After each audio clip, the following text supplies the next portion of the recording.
तो agriculture policy सब बच्चे समझ गए, फीचर्स समझ गए, but there are certain problems.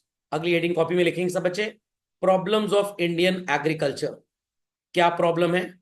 सबसे पहला problem, the rate of growth is very very very low.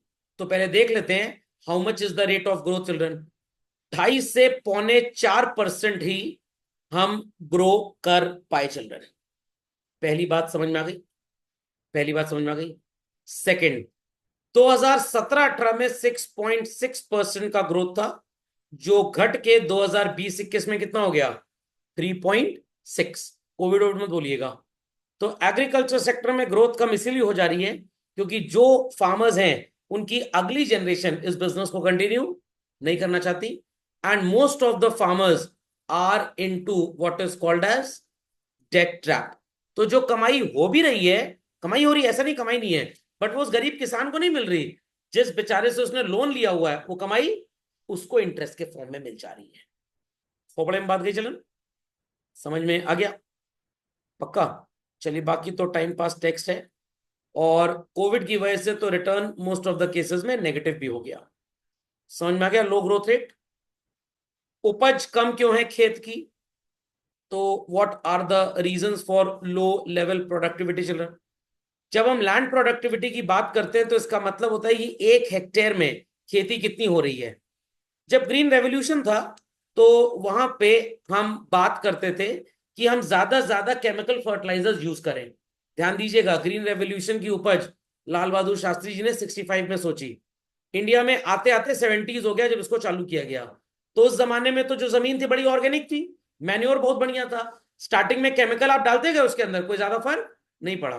But जब वो केमिकल 25 साल तक पड़ता रहा और आ गया 1995, अब वो जमीन बंजर साबित होने लग गई। समझ में आ गया? तो दो बातें यहां पे मेन है चिल्ड्रन, लैंड की प्रोडक्टिविटी एंड चिल्ड्रन जो लेबर वहां काम कर रहा है। खोपड़े में बात गई? खोपड़े में बात गई चिल्ड्रन?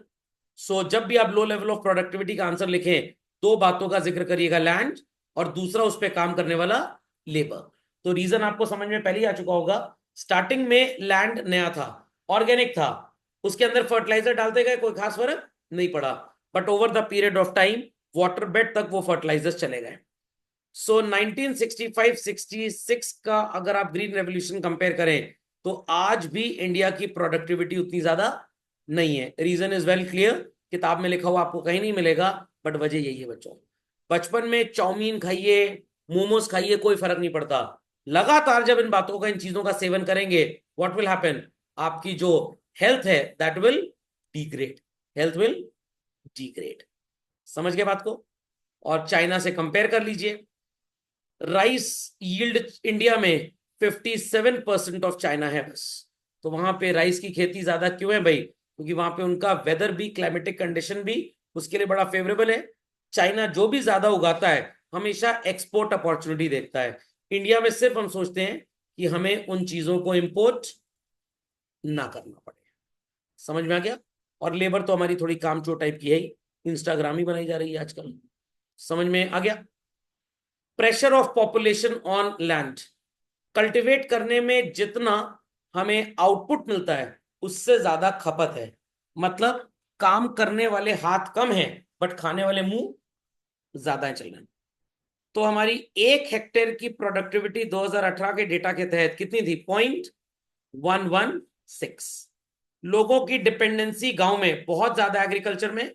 अगर घर में 10 में से 4 लोग एग्रीकल्चर एक्टिविटीज कर रहे हैं, बाकी 6 भी कह रहे हैं ठीक है हम भी ये काम कर लेते, कौन शहर जाए? अपने भविष्य के लिए उन्होंने कुछ सोचा ही नहीं। तो अल्टीमेटली क्या है? सर वही है, बीसीए एमसीए, बापू के कैश पे ऐश और मम्मी के कैश पे ऐश। तो अब गांव में खेती अगर 4 लोग कर रहे हैं और 6 लोग और लग जाएंगे उसमें, खेत का आउटपुट बढ़ जाएगा। खेत के अंदर गड्ढा करके उसके कान में बोलेंगे लोग ज्यादा है आउटपुट बढ़ाओ, क्या पॉसिबल है? नहीं है। तो उनको शहर आकर कोई ऑल्टरनेट एम्प्लॉयमेंट सोर्स ढूंढना चाहिए। समझ में आया कि नहीं आया? खोपड़े में बात गई? तो झटपट इसको लिख लें आप। तो पहली बात, तो मोस्ट ऑफ द फार्मर्स की जो होल्डिंग है वो लो है। मतलब मैक्सिमम फार्मर्स किस प्रजाति के हैं बच्चों? मार्जिनल। मतलब कॉपी में मार्जिनल नल खोल देते हैं ये, मार्जिनल मतलब cost of cultivation is bare equal to the revenue realised. जितनी लागत कल्टीवेशन में आती है बस मोर और लेस उतने में ही सामान बिक पाता है। समझ गए? है बड़ा पकाऊ टाइप का, बट कोर्स में इसलिए पढ़ना तो पड़ेगा ही, और किताब और पकाऊ तरीके से लिखी गई है। तो जो मैंने आपको नोट दिए अलग से, उस पर ध्यान दीजिएगा, चीजें आपको मिल जाएंगी। इस टॉपिक के नोट दिए मैंने आपको, इस टॉपिक के नीचे दे दूंगा, परेशान मत होइए। लैंड टेन्योर सिस्टम, ये तो हम पहले ही पढ़ चुके हैं, पॉलिसीज में पढ़ चुके हैं। इसको गवर्नमेंट ने खत्म कर दिया जमींदारी सिस्टम को, और बोला गया जिन लोगों की पुरखों की जमीनें थी, इनहेरिट की गई हैं, वो तो हम वापस नहीं लेंगे, बट जिन्होंने ब्रिटिश रूल में लोगों को चीट करके बेवकूफ बना के जमीनें हथियाई हैं, वो पूरी की पूरी जमीन वापस ले ली जाएगी। पोपड़े में बात गई, समझ में आ गया? तो यहां पे डेटा बस मार्क कर लीजिए बच्चों। 17% ऑफ द लैंड किराए पे था 2018-19 तक। टेनेंट्स को स्टिल एक्सप्लॉइट किया जाता है, इतना ज्यादा रेंट उनसे मांगा जाता है कि बेचारों के ऊपर पूरा एडवर्स इफेक्ट आता है, और मेनी अ टाइम वो काम करने से ही मना कर देते हैं कि भाई फायदा क्या काम करने से, जितना ज्यादा करेंगे वो कौन हमारे हिस्से आएगा, जाएगा तो किसी और के हिस्से। Got it? So please update this fast. Okay, uneconomic holdings already told, बस डेटा याद कर लीजिएगा। Average size of land holding in India with a farmer is only लगभग 1 हेक्टेयर बस। 1 हेक्टेयर कितना होता है? कोई बहुत ज्यादा लैंड एरिया नहीं होता। शायद मेरे को नहीं लगता कि 100 क्विंटल गेहूं भी इस पे उग पाता होगा।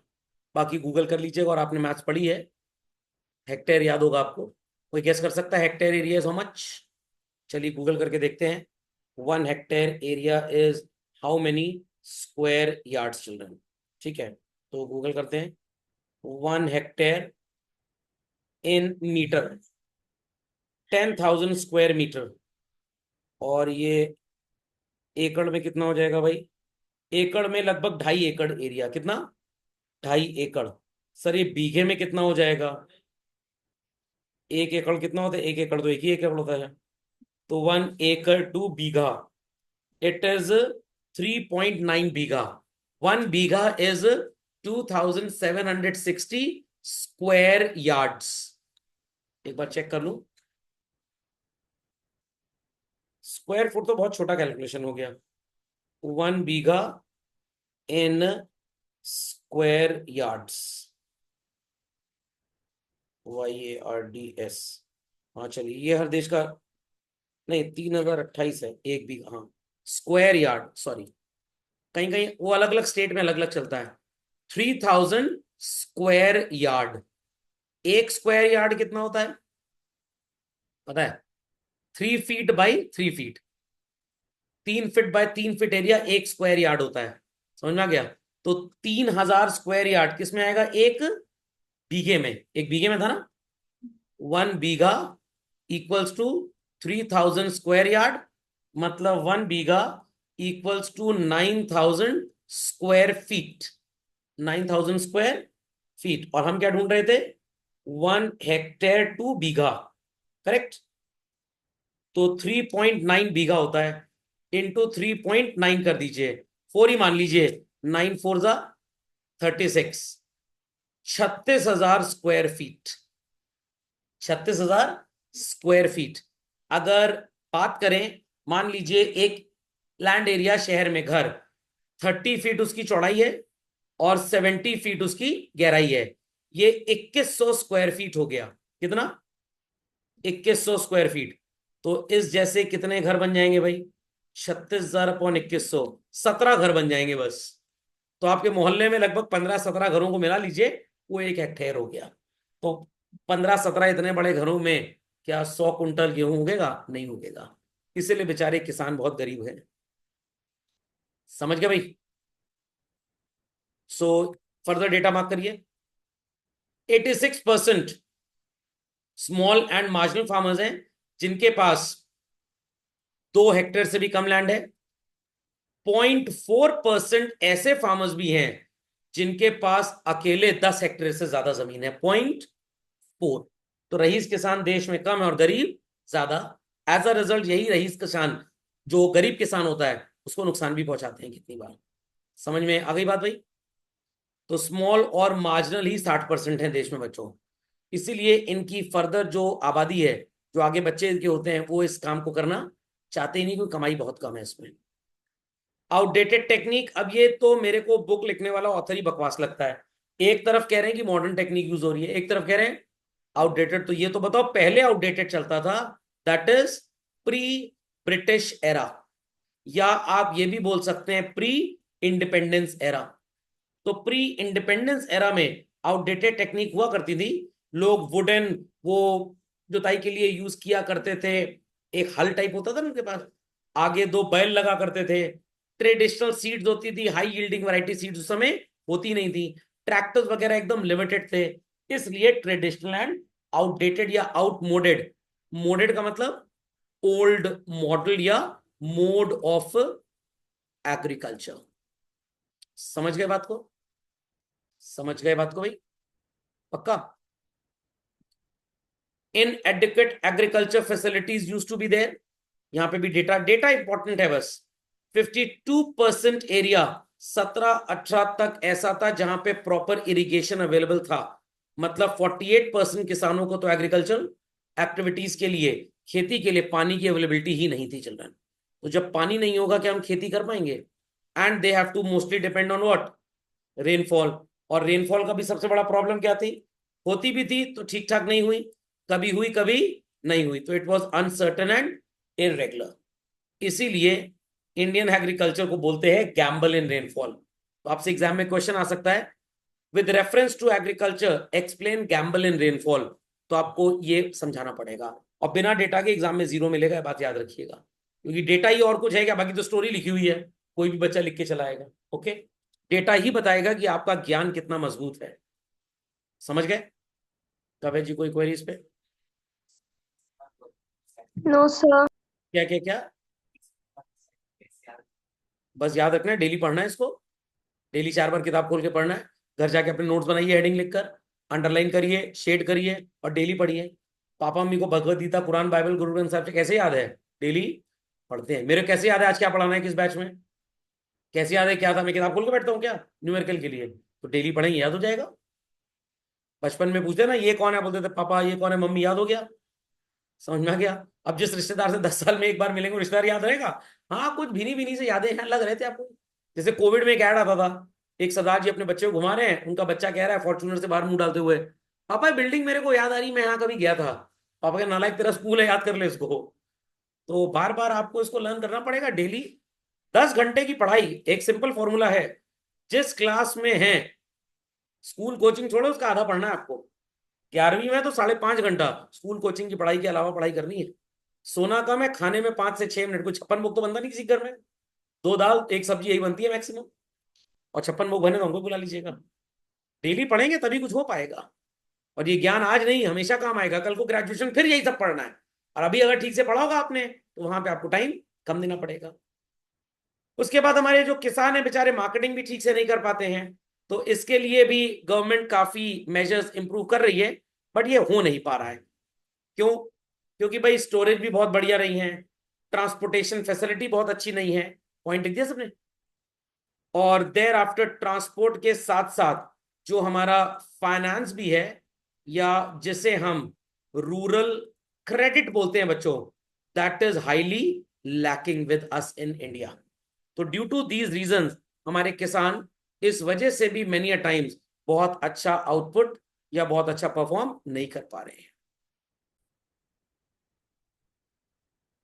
चलो, next, problem of grading and standardisation. मेरे को पता है कि मेरी गेहूं कितनी अच्छी और खराब है, बट बाजार में ये अच्छी है खराब ये मेरे को नहीं पता। तो मार्केट में इसका क्या भाव मिलेगा, इसको चीट करने वाले ढेर सारे मिडलमैन हैं आपके पास। और इन मिडलमैन की वजह से, मैल प्रैक्टिसेस की वजह से, मार्केटिंग चेंजेस को हम सेंस ही नहीं कर पा रहे हैं। तो एज अ रिजल्ट, मिडलमैन आपको जो गलत सलत न्यूज दे दे, आप उसके हिसाब से मार्केट में अपना एग्रीकल्चरल आउटपुट ना बेचकर उस मिडलमैन को सस्ते में बेचने लग जाते हैं। Got it clear? तो ये मिडलमैन ही बेसिकली बहुत बड़े चीट के फैक्टर हैं।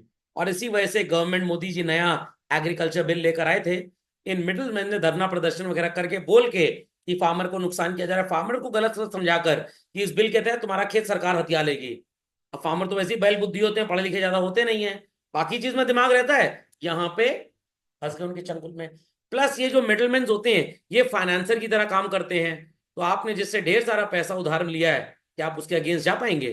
बिल्कुल नहीं जा पाएंगे। The credit facilities are also inadequate. ये मैंने आपको नाबार्ड, इंस्टीट्यूशनल, नॉन इंस्टीट्यूशनल सब पढ़ा दिया था, अगर आपको याद हो तो। याद आ गया? पक्का? चलिए, तो इसमें हमने पढ़ा था, वी हैड इंस्टीट्यूशनल क्रेडिट में cooperative societies, commercial bank, regional rural banks, एक इसमें लैंड डेवलपमेंट बैंक भी याद रखिएगा, और नॉन इंस्टीट्यूशनल में मनी लेंडर, साहूकार्स, फ्रेंड्स एंड रिलेटिव्स। समझे बात को? पक्का? चलिए, तो इसमें और तो कुछ है नहीं। Large magnitude of agriculture labourers. India में 215 मिलियन एग्रीकल्चर लेबरर्स 18-19 में थे, जो टोटल गांव में काम करने वालों की 25% आबादी थी। अब इससे पता यह लगता है कि गांव में कुछ लोग ऐसे हैं जो रूरल सेक्टर को काफी डोमिनेट करा रहे हैं। समझ में आई? समझ में आई बात? खोपड़े में बात गई? Any doubts? Many doubts? Any doubts? Many doubts? समझ में आ गया? तो कुछ लोग ऐसे हैं जो डोमिनेट कर रहे हैं, और इसी वजह से, आई रिपीट, इसी वजह से वो हमेशा बेचारे गरीब के करीब ही रह जाते हैं। समझ में आया? समझ में आया? चलिए, बस और कुछ खास यहां पे है नहीं। एक चीज आप यहां पे और मार्क करेंगे, agriculture labourers generally lowest rank of लोग हैं, बोलते हैं ना जातिवाद में low caste high caste, caste system ज्यादा है इस वजह से। और मेजॉरिटी ऐसे हैं जो पॉवर्टी लाइन के नीचे क्यों हैं? नॉमिनल वेजेस उनको मिलते हैं, दिन भर का 100 रुपए दे दिया, यही शहर में काम करे दिन भर का 400 कमाएंगे कम से कम, थोड़ा सा राशन पानी साथ में दे दिया, तो दे थिंक कि भाई उनकी कमाई ठीक ठाक हो गई। And everywhere it is lack of education. ये लोग शहर में भी नजर आते हैं, BPO, call centre, what it clear, fraud करने वाले, ये सब यही है, पढ़े लिखे होते नहीं है इसीलिए सब काम करते हैं। What it understood? लिख दिया? लिख दिया भाई? चलिए, और यहाँ पे देखिए इनकी इनकम भी है, 348 रुपए मेल्स के लिए, 278 रुपए फीमेल्स के लिए। इस तरह की इनकम इनको गांव में दी जाती है। शेयर एक्सप्लॉयटेशन, जेंडर बायस नजर आ रहा है भाई, काम तो दोनों बराबर ही कर रहे हैं ना, तो मेल्स को ज्यादा और फीमेल्स को कम क्यों दे रहे हो? ओके, चलिए।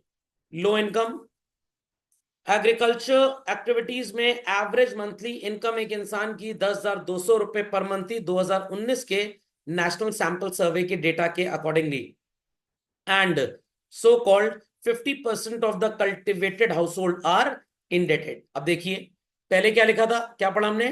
55% तो लेबर क्लास है, 50% इंडेटेड है, मतलब उनका मैक्सिमम पैसा चला जाता है लोन में।